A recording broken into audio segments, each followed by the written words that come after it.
రూపాయలకి కిలో బియ్యం కానీ మక్క నిర్మాణం కానీ ఇలాంటి అనేక సంక్షేమ కార్యక్రమాలకు ఆ రోజు అన్నగారు నాణ్యపలేదు. చంద్రబాబు నాయుడు గారు దాన్ని మరింత ముందుకు తీసుకెళ్లి బలహీన వర్గాలకు చైతన్యం తీసుకురావడం జరిగింది. కానీ ఆనాడు 34% తీసుకున్నటువంటి రిజర్వేషన్ కానీ బీసీలకు వస్తున్నటువంటి కార్పొరేషన్ కానీ బీసీలకు ఉన్నటువంటి ఫెడరేషన్స్ కానీ కాంగ్రెస్ ఇప్పుడు వచ్చిన నిర్వీర్యం చేస్తూ తెలుగుదేశం పార్టీలోనే 15 వర్గాలు ఉంటున్నారు.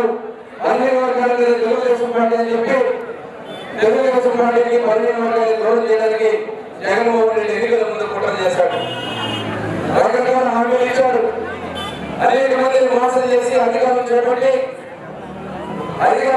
వెంటనే 34% ఉన్నటువంటి రిజర్వేషన్ ని 10% కోతలు ఇచ్చి కావాలని వాళ్ళు పెట్టుకున్న కోర్టులు ఎక్కించి కనీసం న్యాయాలు కూడా పెట్టకుండా మరి 24% తీసేయడం వల్ల దాదాపు 17,000 మంది రాజ్యాంగ రావాల్సినటువంటి ఇవాళ ఎంపీటీసీలుగా ఎంపీపీలుగా ఎంపీటీసీలుగా కార్పొరేటర్గా కౌన్సిలర్గా జిల్లా పరిషత్ చైర్మన్గా ఆనాడు అందుబాటు తారక రామారావు గారు కల్పించిన రిజర్వేషన్ ని ఇవాళ మనకు దూరం చేసినటువంటి వ్యక్తి ఈ జగన్మోహన్ రెడ్డి.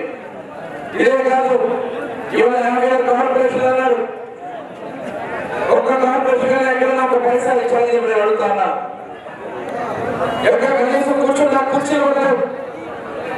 ఇవాళ అనేక నామినేటెడ్ వాళ్ళు వేసుకున్నారు. ఎక్కడన్నా బీసీల స్థానం కల్పించారా అన్నాడు. ఏపీ ఐఎస్సీ చైర్మన్ గా కృష్ణయ్య అని చెప్పి మనకు బీసీ వర్గానికి చెందినటువంటి వ్యక్తికి ఇస్తే ఇవాళ బీసీలు ఎవరైనా కనపట్ల. తిరుపతి దేవస్థానం మరి ఆ రోజున మనం సుధాకర్ యాదవ్ గారికి ఇచ్చాం.